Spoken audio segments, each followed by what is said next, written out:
Welcome to Bitesized Therapy Podcast with Dr. Brian Razzino. Dr. Brian Razzino has over 20 years of experience as a talk therapist, and he uses short videos dealing with mental health issues in order to connect and educate hundreds of thousands of people. On this show, Dr. Razzino will make reference to his short clip videos and do his best to explain the mental issue referenced and how it can be addressed. Dr. Razzino does not give medical advice, but hopes that he can help people understand what is going on mentally in order to go ask for clarification with their own personal mental health professional. I learned about ADD after being on the medication. I didn't know what it was. All I knew was for school.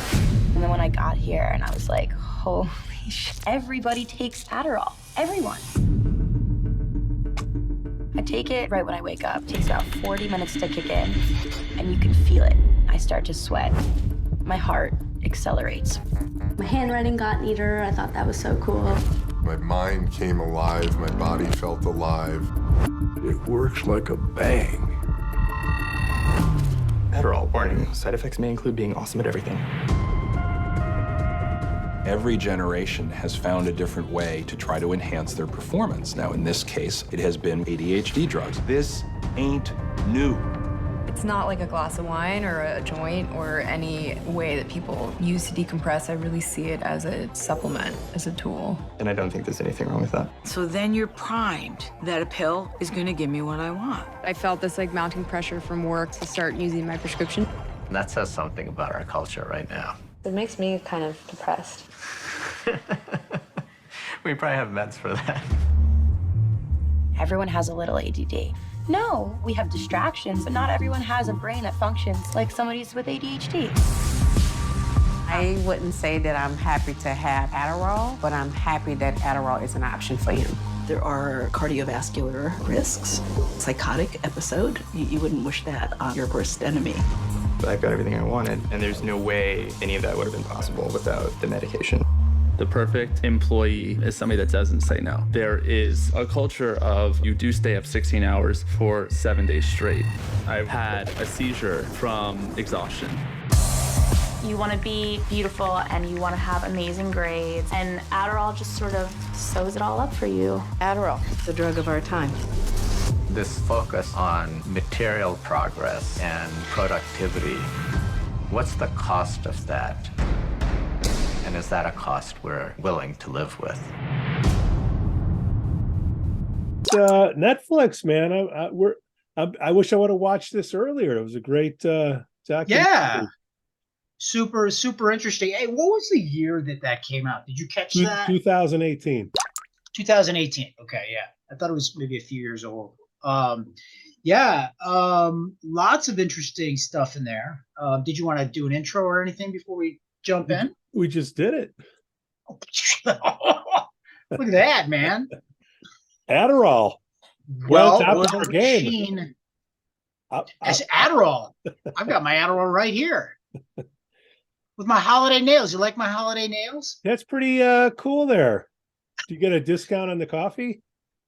No. Did a pedicure with my oldest daughter this weekend. So that's awesome. I was trapped. Methylphenidate hydrochloride. Yeah, so there's a few things here. I got to open it up because I get confused too. But like, Adderall is a mix of amphetamine salts, right? So it's methylphenidate, but it's also amphetamine. Then you got dextromethamphetamine, right? Dextromethamphetamine and Adderall are what is in Adderall. This isn't a chemistry class. It is, but so here's one of the things though that's really key, and I don't want to get lost in the 12-syllable scientific terms, but yeah, one of the things that they did in the movie that I had a little bit of trouble with. There were a couple of things that I had trouble with that always need to be pointed out. First, let me just say I think the movie's good. I think it provides a lot of really useful information, and it asks a lot of questions that are really important questions to be asking. Not the least of which is, what is this medication that we're giving our kids? And, is it really doing what it's supposed to be doing? Is it doing what it's supposed to be doing plus other bad stuff? Like what's happening here? So a lot of good questions there, and they present, a lot of anecdotal or case by case situations that would, give ample reason to be asking these questions. A lot of evidence that people struggled or had negative experiences and so forth. What I had a little bit of an issue with is sort of them they sort of mixed. They talked about methylphenidate and amphetamine like it was the same compound, or dextromethamphetamine and amphetamine like it was the same compound, and they're not. They're actually really different. And the path of action that they take, but also the side effects. Like, for example, methamphetamine does not have nearly as much of a euphoric experience tied to it as amphetamine does. And methylphenidate, Ritalin, it's much more that's much more unusual for people to be getting like a high from. Although there are people that are reporting, I think there was one guy, maybe he said he took Ritalin and he felt really good, but I couldn't tell who was taking what, really. That was part of the problem, Well, it started out with the college girl, and I've heard this from my nieces and nephews who just got done with college. They say Adderall is the easiest thing that you can get, and it's a controlled 2 substance. They're all on chat boards, message boards. Hey, anybody got any Addy for sale? And they're doing it out in the open. They don't realize it. And what I didn't think about was, if you take it in college, okay, great. It gives you the feeling that you can focus more, but it's a smaller dose of meth, and you go to a party, you drink more, right? Yeah. You don't fall asleep when you should, and you black out. Yeah. No bueno, doctor, is that? Yeah, no, it's easier to overdose, right? So like that's what the woman was saying, like people pair the things, they'll have of the Adderall and then they'll go out and they'll party. And it has been considered a party favor for too many kids, where they can drink more, they can stay out longer. The problem is their blood alcohol level still goes up, right? And when the Adderall wears off, or the stimulant wears off, the blood alcohol is still where it's at, and then it sort of really lowers the hammer on them as far as blackouts and stuff like that. So it's one of these addiction issues of overdosing, where you build tolerance and suddenly you lapse over into toxic levels, unbeknownst to you. Competition is never ending. Anxiety and human capital value. Yeah. So here's another thing that I wanted to focus in on, is that there were a couple of things, and you just touched on it, which is what the medication actually does, okay, versus what people think it does or say it does, right? There was, there are a number of people on there that talked about it as like, kind of like this super pill, and there was this movie Limitless that they referred to as well, which I saw and I enjoyed, but the idea being that in the movie Limitless, you could take a pill and it would, make you super, super intelligent. But it had also really terrible side effects that ultimately resulted in death. Don't worry, that's not a spoiler for the movie. You can still watch it. But the question is, what does Adderall do, or what does methylphenidate do? I mean, it's going to be hard not to mix terms here, okay? But what does this class of stimulant drugs do? And what they referred to a study that I thought was really telling, where they looked at undergraduates who took medication for a couple of weeks, and what the productivity was versus kind of like how they reported they felt. And what they found was that there was no discernible difference in their actual productivity or grades between the placebo and the group that took the medication. What the big difference is the sense of competency or confidence, right? Like, it felt like really confident, like you could do anything. Which is not unimportant. They're very important. We try to build that in our kids every day, because we know how powerful that is. That'll get you through. But it doesn't make you smarter. And that is the thing that I think a lot of people are looking for. They're thinking that it's going to help make them. Now, this is important to stop here and acknowledge that we're also talking about different populations of people that are taking the same drug. We're talking about people that are, there's a neurodiversity here. There's a population of individuals whose brains are functioning, call them within the normal range, certain parts of the brain, so that they have adequate attention and concentration and impulse control. They're taking the medication, typically for recreational purposes or some sort of an edge. Then there's individuals, and you know this from your experience with the neurotherapy. There's individuals who have pretty well-defined cognitive deficits that are resulting from abnormal activity levels in their brain.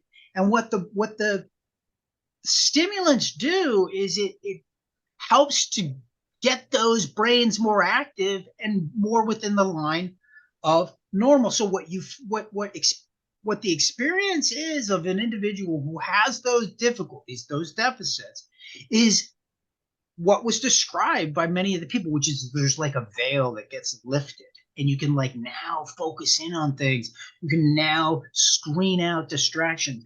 And yes, that is huge. I mean, you will see kids who have ADHD, their IQ scores will go up, but they're not any smarter. It's just that they're able to sit and they're able to like do the test because their brain is now functioning in a way that fits with that modality of assessment, right? So all this is to say is that if you don't have ADHD and you're using a stimulant, good luck. You're going to get some benefit, but it's really not going to pay for itself. I mean, we'll get into the numbers later, but 6 years old, that's the key age. And a lot more kids are getting diagnosed with ADHD and getting script written now than before. And the other interesting thing is the college kids today versus when we went to college is, we took stuff to check out. These kids are taking stuff to check in. That's right. That's right. Yes. They can do it all. No, you can't. Well, so, and that's a big difference here too. Like that's another thing that's really worth pointing out. And it's something that I don't know. I don't think the movie spent adequate time on. I think they could have spent more time, that was more directed time on this, but which is individuals with ADHD that are benefiting from the medication, they're struggling to do things that like they should be able to do, and that most people their age are able to do, but they're struggling to do it, right? And the medication like allows them, like it enables them to do those things. So that is to say, they're not taking the medication so they can achieve superhuman feats. They're taking the medication so that they can actually like do many of the things that typical kids their age do, right? That they're not doing when they don't take the medication. For example, waiting their turn, or sharing the conversation with somebody, or being more flexible in a play situation. These are things that they don't do, and it really impedes their development in a really important way. So when they take the medication, it actually removes those barriers. It allows them to do the things that many healthy kids do, and it puts them right back onto a trajectory or a path, right, that we would want them to be on. So in terms of advantage, I don't know, you could call that an unfair advantage. I mean, to me, it seems like. Well, they asked the question, why is medication unethical to get an edge over someone else? Where do you draw the line? Is coffee's where you draw the line? No dose. Remember no dose? I don't know if that's still around. Well, it's also like, what do you consider to be an edge, right? Yeah. Like, I think that's what many people come down to is like, is this really providing me with an edge, or is it providing me with a fair opportunity, right? Which is like, other people who can sit there and pay attention for an hour. I can only do it for 5 minutes, right? So if I'm taking a medication that allows me to do this, sit there like for an hour like everybody else, am I given an unfair edge, or am I just actually being and able to do things that I need to do, right? I mean, I don't know. I don't think so. But what they say, every generation has found a way to enhance their performance. So I'm trying to think what it was, when I was in school, and ephedrine hydrochloride, anything that squeezes the blood vessels and gets the heart pumping to keep you awake, I guess. But at the end of the day, you have to have the book open and you have to be able to read and understand and learn. Read and understand it. Yeah. Do the stuff, do the work. Yeah. Let me ask you this. Here's a thought that occurred to me when I was watching it. Now you're an ex-football player. Yeah. Did you, I mean, this was before the guy from the NFL's time. What did you see in terms of did you ever see stimulants? You'd see, I forgot what they were called. Right before I got to school, it was pretty prevalent in the NFL. It was just, Reds. They were called Reds. It was just basically speed, and they didn't test for it.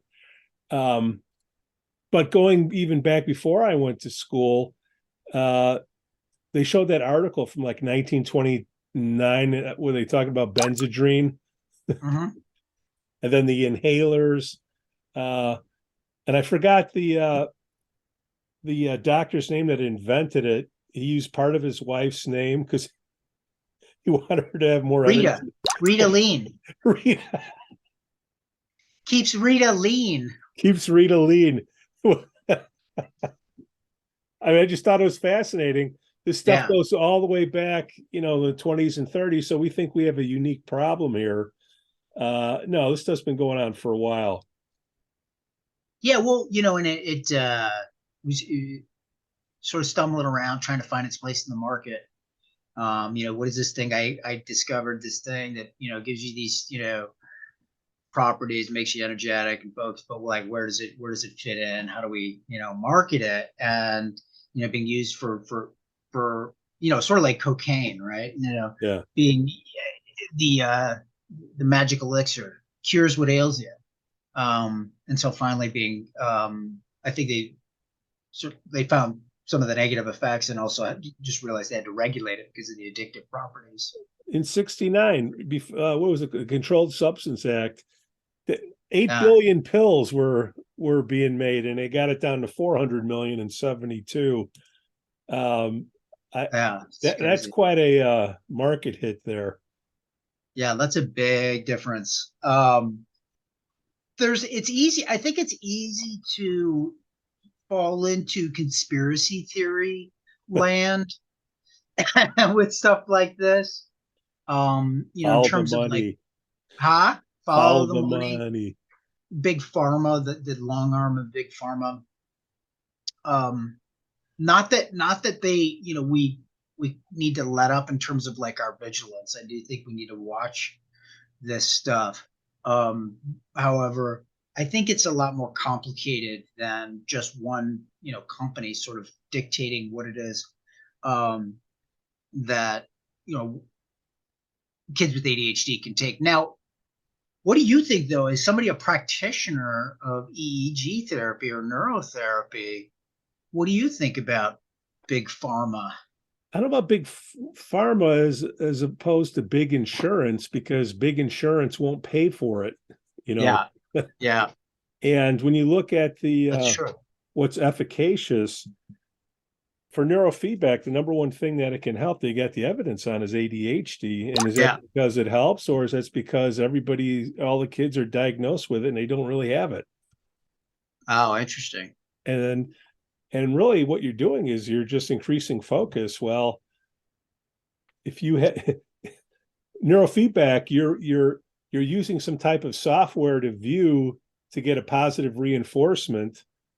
If you're watching this thing, it would help you focus. I would think that would help your ADHD. I've just seen the kids that come in with it where they're bouncing all around and then they sit in the chair forward staring at the screen, and the scans that showed deregulation before they started and after there's an improvement. So I'm biased, of course, but I think it's a mixture of parents are looking for a reason, and ADHD for young kids, that's an easy thing, to take the blame off the parents and point it at that condition, I think. We're an ADHD society. Yeah. Yeah. Kids don't need pills. They need coping skills. Yes, they do. Absolutely. And there was another theme. It's like, help the kids or help the adults get through it versus, ignored by taking the pill, right? Mm-hmm. Math pills. Math pills, yeah. Well, the one kid who talked about, taking the pill because he was too much trouble for the teachers, so make it easier on them, take the medication, and that of course gets into issues around the educational model and like who's the best fit for that, right? And are we are we forcing people to conform to, instead of conforming, meeting the kid where they're at, are we expecting them to meet us where we're at, right? Yeah. It's a valid question, because there are kids like, the kid, the same guy he was in a Montessori school when he was younger. I think he was in preschool, kindergarten, that sort of thing, maybe early elementary school. And if you have ADHD, a Montessori program is not really a good fit. Not typically, unless you're really intelligent and you do have a sense, like if some of your executive skills in terms of like, flexibility and self-control, like those are intact, you could probably do okay. But many kids on ADHD, the structure is so little in a Montessori program. Montessori program is self-driven, sustained learning. You have to learn certain things, but you sort of decide when and which how. And ADHD kids really they struggle, they flounder a lot, in that kind of setting. So they do much better in settings where people provide them with some clear structures, move them through a certain program, that sort of thing. That's clear example of how there's just different models of education or teaching that are better fits. When the kids are older, I think, they are asked to sit and attend more, and there's much more emphasis placed on listening to lectures, reading, sitting, and ADHD kids just don't do that very well. I mean, there's many times where I meet with kids who have ADHD and they walk around, they need to pace, and they can do just fine as long as they're physically active. And mainstream education doesn't typically accommodate those types of behaviors. So, do you medicate a kid just to make him fit? Well, getting back to big pharma, there's only 2 countries in the world that allow Schedule II drugs to be advertised: New Zealand and the United States. Oh, okay. I didn't know New Zealand was so progressive. I'll tell you what, a very cool place. I guess that's why. Dr. Corey, go ahead. Hebert, hey Bear, the guy from Louisiana, reminded me a lot about you when he was talking to the kid. The way he was asking him questions, doing this little survey, getting down to what was really up with him. Yeah. Reminded me a lot about you. He's a proponent of being more proactive in therapy. We see the one who was talking about like the kid stopped taking his medication, then he started getting headaches and fights. Yeah. Very true. And like that he seemed to have a more balanced approach, but his approach was more like, I mean, he definitely was strength focused, which is, look, you got ADHD, we're going to do whatever we can to get you to the next level, however that's defined, right? I think part of the problem is who's defining the next level, like, and what that is. If it's a parent defining the next level as private school versus the kid defining the next level as, I want to be able to just actually make friends and keep them. That's always a question, like who's doing the defining of what it is, why I'm taking this medication, or, because kids, this is always an issue with kids. Kids have little control or say in this decision, right? And adults are making this decision. So there's a level of responsibility that is much higher here because you have a population that's vulnerable, right, to being exploited or taken advantage of or mistreated. And kids don't have a real good idea of, what sorts of things they want to be doing, where they want to be spending their energies, and things that are super important to them. And so parents and adults make those decisions for them. And if they're not performing in those domains that are considered to be important by the adults in their life, then, well, we're going to try to figure out why. And does that mean giving them a medication, right? So that's where you sort of get into this, this weird territory of, am I being realistic with my kid? Do I really understand what my kid's strengths and weaknesses are? Who is this really about? Is this about me, or is this about them? Is this about my fears, or, so all those things are, they're not easy decisions. Getting back to the college kids or anybody that takes it, they were talking about an identity crisis when you're on it or off it. Is it really me, or is it the pill? And then it went into the gymnast Simone and Michael Biles, yeah. And I forgot what happened with Simone. They wouldn't let her take the drugs into the country, and she had to back out.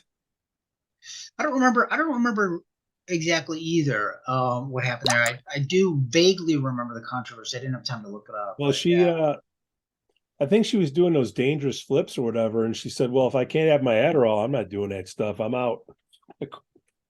Makes sense. I mean, hey, that makes sense, right? Like, I mean, some pilots, like you get these people like the Air Force and the Army.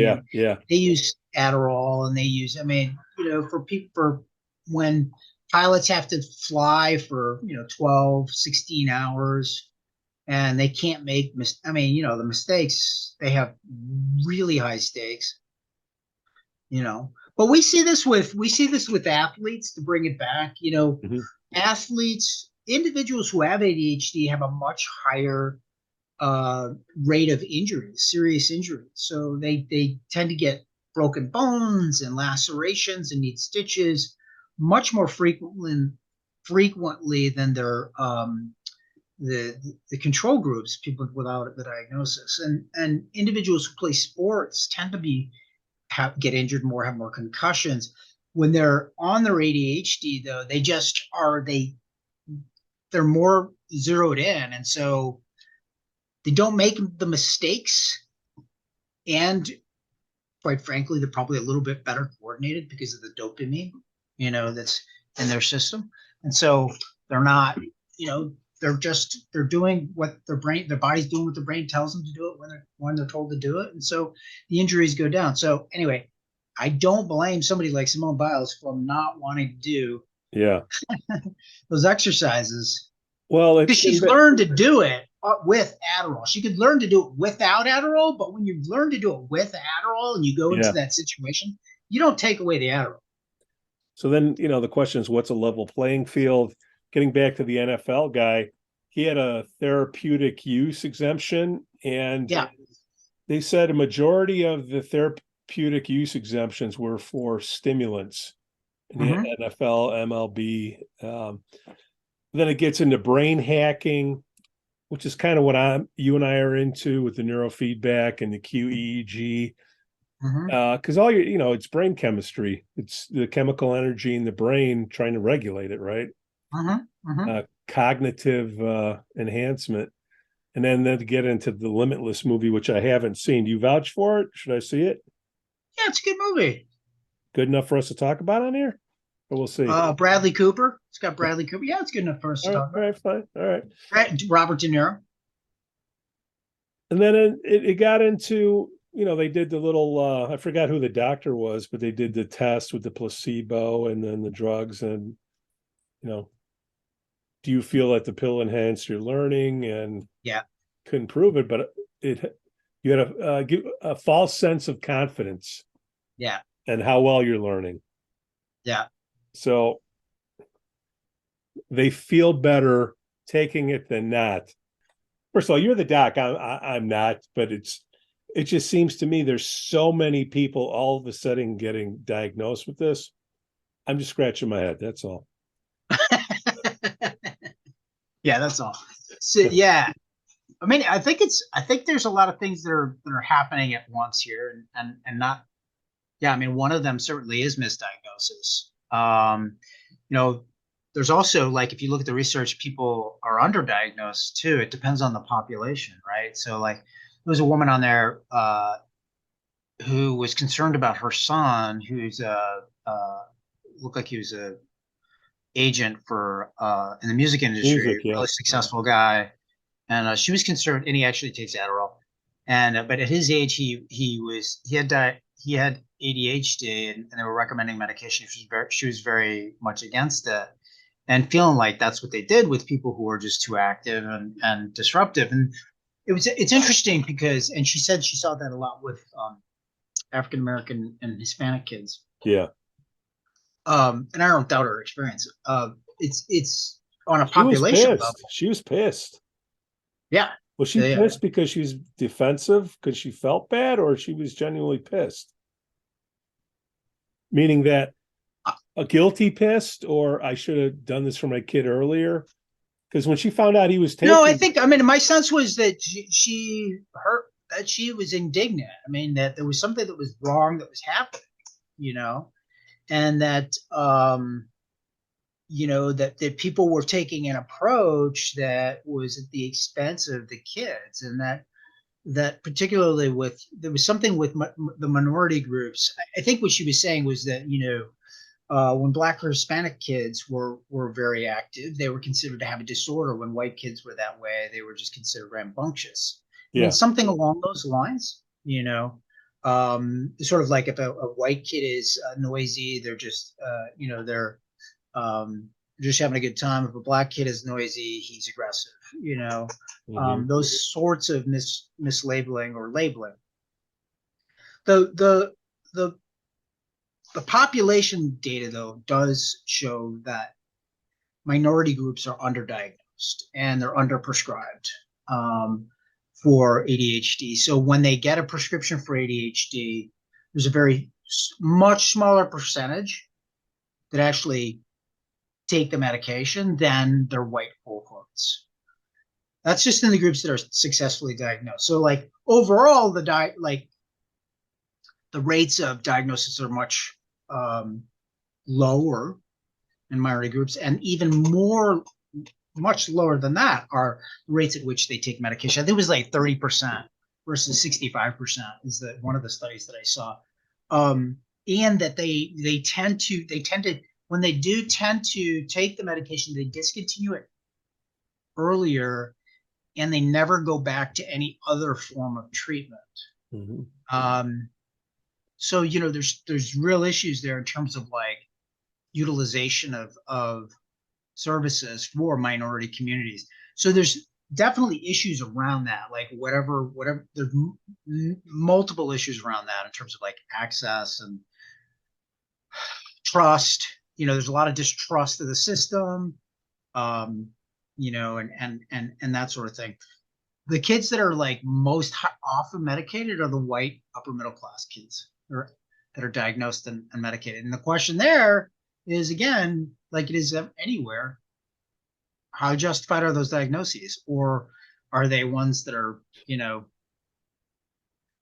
they're given because there's a nice check behind it, And then it kind of, I don't know if it was a tangent, but it started to go into psychedelics. Yeah. And I've done a few shows in my other podcasts that we've had people in that field come on, and depending on the dosage, it does create new pathways in the brain, which is what you're trying to do. You got 2 points, you're trying to find the quickest connection. And I guess in the documentary, they're saying very small doses. They had the shrooms in there and whatnot. But it just goes to show you, it's not just one thing. It's not one thing that causes it. It's not one thing that's going to cure it. That's kind of how I look at it. No, and that's an important thing. Like with, I mean, that always goes into the like standard of care around ADHD, and what we try to communicate to parents, that medication's one piece of a larger puzzle, right? There's like, yeah, you might see a lot of improvements. You might see things get better. There are going to be other things you need to do too, in terms of like structuring the person's environment, understanding how they learn, you know, building in reinforcements where there may not be any, or they're under reinforced, like that, in addition to the medication, to make sure that like they continue to stay on the path, because medication is only one part. It's not considered the, you know, end all be all. That's harder to do. That's harder to do. That's like anything in medicine, right? It's like if you can take a pill for it, people will take a pill for it. If it involves lifestyle change, that's a whole nother process. Behavior. Yeah. Because what we're talking about is regulating your brain, the brain waves. You can do it with a pill. You can do it with a yoga. Pill's easier than yoga. The NFL player, what did he wind up doing? Meditating, right? And he got to the same place. I'm sure it took longer than the pill, but it's longer lasting than the pill. When you take the pill away in the half-life, okay, symptoms come back. Meditation is skill, the learning.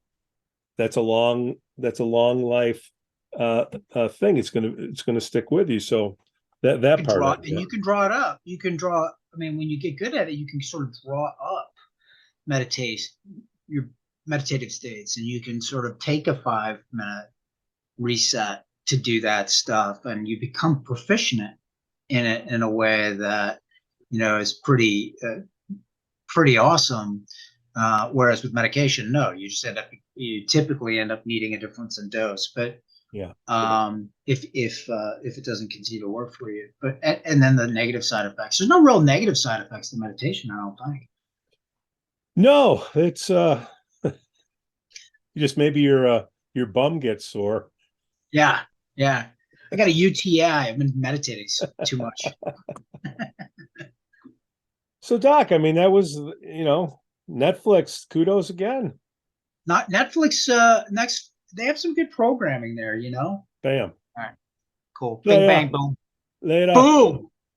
Great job. Boom.